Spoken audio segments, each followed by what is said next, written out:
Hello students, आज आपण बघूयात इलेक्ट्रोकार्डिओग्रामविषयी.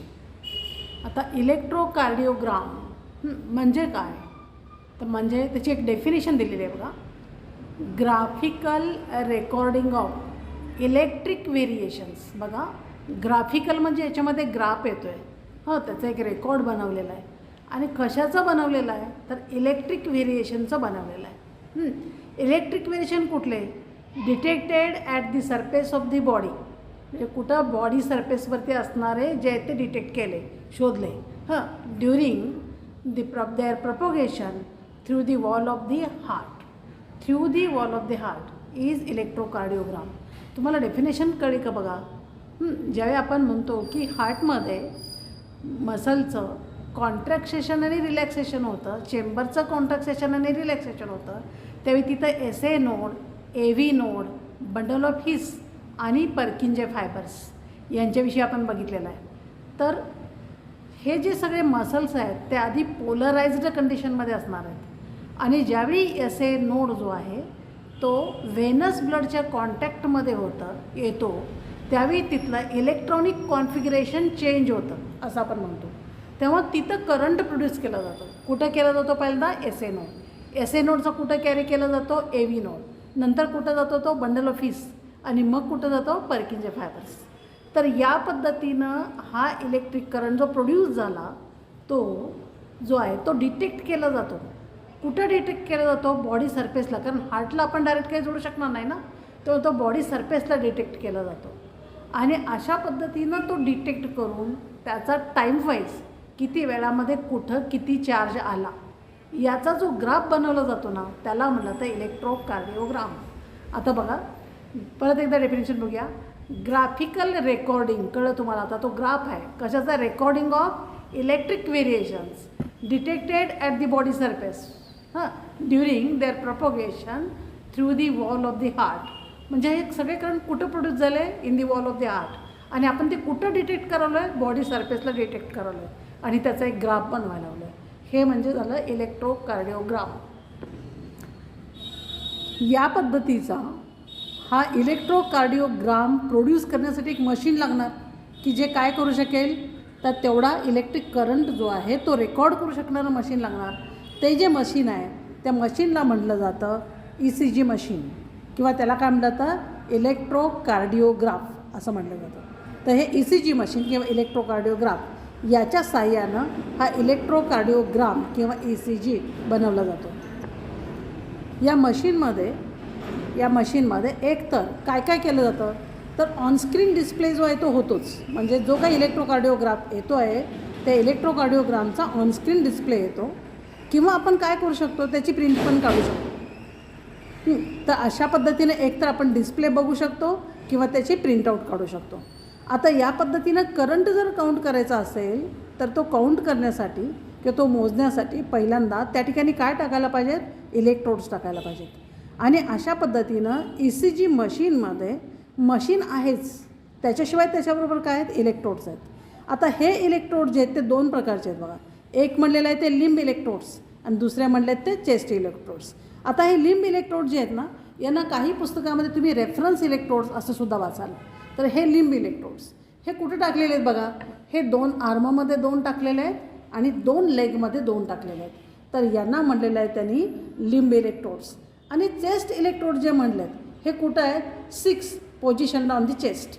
आता हे पोझिशनला म्हणजे काय, तर हार्टची पोझिशन बघितली जाते आणि त्याच्यावरनं फिजिशियन जो आहे म्हणजे डॉक्टर जो आहे तो काय करतो, तर तो एक अंदाज बांधतो की याच्यामध्ये ऑरिकल्स कुठे येणार, त्यातली राईट ऑरिकल कुठल्या बाजूला येणार, लेफ्ट ऑरिकल कुठल्या बाजूला येणार, नंतर व्हेंट्रिकल्स कुठल्या बाजूला येणार. म्हणजे त्यांना काय करायचं आहे? SA नोडच्या ठिकाणी प्रोड्यूस झालेला करंट जो आहे तो बघायचा आहे. AV नोडला किती पास झाला तो बघायचा आहे. नंतर बंडल ऑफ हिस आणि पर्किंजे फायबर्स हे सगळं बघण्यासाठी हे 6 इलेक्ट्रोड जे आहेत हे करेक्ट पोझिशन केले जातात चेस्ट रिजनवरती. हा जो इलेक्ट्रोकार्डिओग्राम जो आहे तो इथे एक दाखवलेला आहे बघा. हा नॉर्मल ECG आहे, नॉर्मल इलेक्ट्रोकार्डिओग्राम आहे, नॉर्मल ECG. आता हा इथं ग्राफ दाखवला आहे बघा. ग्राफिकल प्रेझेंटेशन म्हणलो ना आपण, तर इथं ग्राफ दाखवलेला आहे. आता ह्या ग्राफमध्ये काय काय दाखवलेलं आहे बघा. तुम्हाला माहिती आहे की X ॲक्सिस आणि Y ॲक्सिस तर दाखवलेला आहे. हा जो आहे हा X ॲक्सिस झाला, हा जो उभा आहे हा Y ॲक्सिस झाला. वाय ॲक्सिसवरती काय दाखवलं आपण, करंट प्रोड्यूस दाखवलं आहे की ते तो मिली व्होल्ट्समध्ये आहे. हा 0 आहे, इकडं -1 आहे, इकडं +1 आहे. तर तो करंट जो काही प्रोड्यूस होतो तो मिली व्होल्ट्समध्ये इथं आपण दाखवायला लागलो आहे वाय ॲक्सिसला. आणि एक्स ॲक्सिसला काय दाखवलं आहे, एक्स ॲक्सिसला आपण दाखवतो आहे तो टाईम दाखवत असताना आपण काय दाखवलं आहे बघा, इथं 0 घेतलेला आहे, मग इथं 0.2 सेकंद. 0.2 सेकंद म्हणजे काय बघा, आता हे 0पासून इथं 1 आहे ना, इथंपर्यंत झालं 1 सेकंद. बरं का, 1 सेकंद म्हणालो आहे आपण. ह्या एका सेकंदाचे हे 10 भाग पाडले, 0पासून ते 1पर्यंत 10 भाग पाडले. मग हे 2, 4, 6, 8 आणि 10 होणार. हां, मग 10वा भाग म्हणजे 1 सेकंद पुरा झाला. मग हे 0.8 सेकंद झाले. तुम्हाला आठवलं का वर्किंग ऑफ दी हार्ट? हा व्हिडिओ बघण्याआधी वर्किंग ऑफ दी हार्ट बघा. त्यामध्ये ॲट्रियल सिस्टोल, व्हेंट्रिक्युलर सिस्टोल आणि जॉईंट डायस्टोल बघितला तो तुम्हाला हे कळेल की हे आपण काय बघतो आहे. 0.1 second for atrial systole, 0.3 second for ventricular systole and remaining time जो आहे तो कशासाठी आहे, जॉईंट डायस्टोल आहे. तर त्या पद्धतीनं 0.8 सेकंदमध्ये एक हार्ट सायकल कंप्लीट होणार, एक कार्डियक सायकल कंप्लीट होणार. म्हणजे 0.16 म्हणजे 0.8 सेकंदमध्ये एक, तर 1.6मध्ये 2 कार्डियक सायकल कंप्लीट होणार किंवा हार्ट सायकल कंप्लीट होणार. हे बघण्यासाठी तुम्ही हार्ट सायकल किंवा कार्डियक सायकलचा जो पॉईंट आपण बघितला आहे तो बघायला पाहिजे, म्हणजे हे समजायला तुम्हाला सोपा जाईल. तर हा एक्स ॲक्सिस आहे, हा वाय ॲक्सिस आहे. एक्स ॲक्सिसवर या पद्धतीने आपण टाईम पिरियड घेतलेला आहे. इथं हा 1 सेकंद आला आणि याच्यापुढं इथं हा दुसरा सेकंद येईल. एका सेकंदाचे 10 भाग पाडले, पैकी 0.8 सेकंदमध्ये 1 हार्टबीट कंप्लीट झाली. आणि एका हार्टबीटमध्ये किती करंट प्रोड्यूस होतो मिली व्होल्ट्समध्ये, आणि त्याचा टाईमशी रिलेटेड ग्राफ कसा होतो तो आपण इथं दाखवतो आहे. यालाच म्हणलं तर इलेक्ट्रोकार्डिओग्राम. आणि हा नॉर्मल ECG जो आहे तो इथं दाखवलेला आहे. हे नॉर्मल ECGमध्ये काय दिसतं, तर 3 वेव्ज दिसतात. 3 waves are recognised in normal ECG. मग या वेव्हना काय म्हणलेलं आहे, P wave, QRS complex and T wave, असे 3 वेव्ज त्याच्यामध्ये दिसत आहेत. यापैकी आपण पहिल्यांदा बघूयात P वेव्ह. P वेव्ह काय रिप्रेझेंट करतो, ॲट्रियल डिपोलरायझेशन. म्हणजे पहिल्यांदा कसे असणार आहेत हे मसल सगळे, किंवा काय म्हणजे आपण SA नोड SA नोडच्या ठिकाणी असणारे मसल जे आहेत ते कसे असणार आहेत, पोलरायझर असणार आहेत. ज्यावेळी SA node comes in contact with Venus blood त्यावेळी तिथं काय होणार आहे, डिपोलरायझेशन होणार आहे. तेव्हा P वेव्हच्या वेळी जो चेंज दिसतो तो ॲट्रियल डिपोलरायझेशनमुळे दिसतो. मग यावेळी ग्राफमध्ये काय दिसतं आपल्याला, small upward deflection from the base line of the graph. आता ही 0ची लाईन, पहिल्यांदा आपल्याला लाईन ही अशी क्लिअर येताना दिसते, हां 0 बरोबर येताना दिसते. आणि ज्यावेळी P वेव्ह येतो किंवा ॲट्रियल डिपोलरायझेशन होतं किंवा SA नोड जो आहे तो काय करतो, त्या ठिकाणी काही करंट प्रोड्यूस होतो, त्यावेळी या पद्धतीनं हे डिप्लेक्शन येतं. म्हणजे काय झालं, काही करंट प्रोड्यूस झाला, 0 होता तिथून आपण +1च्याकडे निघालो तर करंट प्रोड्यूस झाला, आणि तो जो वेव्ह दिसतो त्याला म्हणतो आपण P वेव्ह. म्हणजे P वेव्हला काय होतं, ॲट्रियल डिपोलरायझेशन होतं. नंतर मग हा जो काही प्रोड्यूस झालेला करंट आहे हा कोणाकडे जाणार, मग AV नोडकडे जाणार, आणि AV नोडकडून व्हेंट्रिकल्समध्ये पसरणार. त्यावेळी तिथं मस्क्युलर नेचर जास्त आहे, त्यामुळं तिथं जो आहे तो नंतर जो फॉर्म होतो तो हा QRS कॉम्प्लेक्स.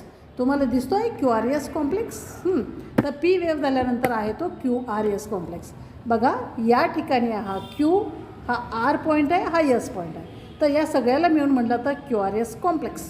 आता QRS कॉम्प्लेक्सला काय होतं, व्हेंट्रिक्युलर डिपोलरायझेशन. म्हणजे यावेळी व्हेंट्रिकल्स कॉन्टॅक्ट होणार आहेत. P वेव्हच्या वेळी कोण कॉन्टॅक्ट होणार आहेत, ॲट्रिया. आणि QRS कॉम्प्लेक्सच्या वेळी कोण कॉन्टॅक्ट होणार आहे, व्हेंट्रिकल्स. म्हणजेच व्हेंट्रिकलचं काय दिसणार आहे, डिपोलरायझेशन. यावेळी काय दिसतं, slight downward deflection from the base line continues as sharp large upright wave and ends in to a downward wave. म्हणजे काय, तर इथं बघा P वेव्ह इथं संपला, स्ट्रेट लाईनला म्हणजे 0 पॉईंटला आला, आणि त्याच्यानंतर Q पॉईंट हा थोडासा खाली आलेला आहे. हां तुम्हाला समजलं काय, डाउनवर्ड डिफ्लेक्शन. नंतर मग शार्प लार्ज अपराईट वेव्ह म्हणजे आरचा वेव्ह आला, आणि परत काय झालेला आहे तो end in to downward wave. Yes हा कुठं आला, परत 0 लाईनच्या खाली आला. या पद्धतीनं हा जो दिसतो याला म्हटलं तर QRS कॉम्प्लेक्स. आणि तो काय दर्शवतो, इट डिनोट्स व्हेंट्रिक्युलर डिपोलरायझेशन. त्याच्यानंतरचा वेव्ह येतो तो T वेव्ह. T वेव्ह म्हणजे कुठं आला बघा, QRS कॉम्प्लेक्स इथं संपला आणि नंतर हा T वेव्ह आला. मग T वेव्ह काय दाखवणार, तर व्हेंट्रिक्युलर रिपोलरायझेशन म्हणजे परत पोलरायझेशन होणार. तर हे रिपोलरायझेशन दाखवणार. आणि हा कसा दिसतो आहे, small wide and upward elevated wave असा आपल्याला दिसतो आहे हा. तर हा झाला टी वेव्ह. तर या पद्धतीनं PQRS कॉम्प्लेक्स आणि टी वेव्ह असे तिन्ही वेव्ह आपल्याला इलेक्ट्रोकार्डिओग्राममध्ये किंवा नॉर्मल ECGमध्ये बघायला मिळतात. आता हे कशासाठी करायचं, ह्याचा काय फायदा आहे, तर हा ग्राफ जो आहे ते बघून जे निष्णात डॉक्टर आहे किंवा ज्यांना आपण फिजिशियन म्हणतो ते काय करू शकतात, तर याच्यावरून ते आतमध्ये म्हणजे बघा आपण इलेक्ट्रोड कुठे लावले आहेत, बॉडीवरती लावलेले आहेत आणि त्याच्यावरून आपण ग्राफ काढतो आणि त्याच्यावरनं काय केलं जातं, तर डॉक्टरांच्याकडनं डायग्नोसिस केलं जातं. डायग्नोसिस कशाचं केलं जातं, तर डायग्नोसिस हार्टचं केलं जातं. आणि अशा पद्धतीचा हा महत्त्वपूर्ण शोध आहे की ज्यामुळं हार्टविषयी सगळी माहिती आपण एका मशीनद्वारे काढू शकतो. मग ह्यातनं आपल्याला काय काय कळतं, त्याचं इम्पॉर्टन्स काय काय बघा. It helps to diagnose the abnormality in conducting pathway. त्यामुळे काय काय करतं, ॲबनॉर्मॅलिटी इन कंडक्टिंग पाथवे म्हणजे जो वेव्ह कंडक्ट होतो म्हणजे कुठून, तर SA नोडपासून AV नोडकडं, AV नोडपासून बंडल ऑफ हिसकडं आणि बंडल ऑफ हिसकडून पर्किंचे फायबर्सकडं, या कंडक्टिंग पाथवेमध्ये कुठंही काही ॲबनॉर्मॅलिटी असेल तर यामुळं कळतं. दुसरं काय कळतं, समजा हार्ट चेंबरची जर एनलार्जमेंट झाली असेल तर बघा, हार्टचे चेंबर एनलार्ज होणं म्हणजे हार्ट वीक होणं असतं आहे. एनलार्ज होणं म्हणजे चांगलं नाही आहे, तर ते वाईट आहे. तर समजा अशी हार्टची चेंबर जर एनलार्ज झाले असतील तर नॉर्मल ECG येत नाही, ते ECGमध्ये फरक पडतो. ते बघून डॉक्टर ओळखू शकतात की हार्टच्या चेंबरमध्ये बिघाड झालेला आहे. किंवा समजा कार्डियक मसल सगळे काम करत नाही आहेत, त्यांच्यामध्ये काही बिघाड झालेला आहे, डॅमेज झालेला आहे, तर असा डॅमेज जो आहे तो ECG बघून डॉक्टरना कळतो. किंवा समजा एखादी कोरोनरी आर्टरी चोक झालेली आहे आणि जेवढा पाहिजे तेवढा ब्लड सप्लाय कार्डियक मसलला मिळत नाही आहे, तर हे सुद्धा हा ECG बघून नॉर्मल आहे की त्यामध्ये काही दोष दिसत आहेत हे बघून एखादा फिजिशियन ते ठरवू शकतो. किंवा समजा एखादा पेशंट चेस्ट पेन आहे म्हणून डॉक्टरांच्याकडे आला तर तो जो पेन आहे तो पुढे जाऊन अंजायना पेक्टोरिसकडे जाणार आहे की हार्ट अटॅककडे जाणार आहे, हे सगळं जे आहे हे डिटेक्शन हे केवळ ECG बघून केलं जाऊ शकतं. हे त्याचं इम्पॉर्टन्स आहे. तर मग ECGमुळं हा बॉडीवरती इलेक्ट्रोड्स ठेवून काढला जातो.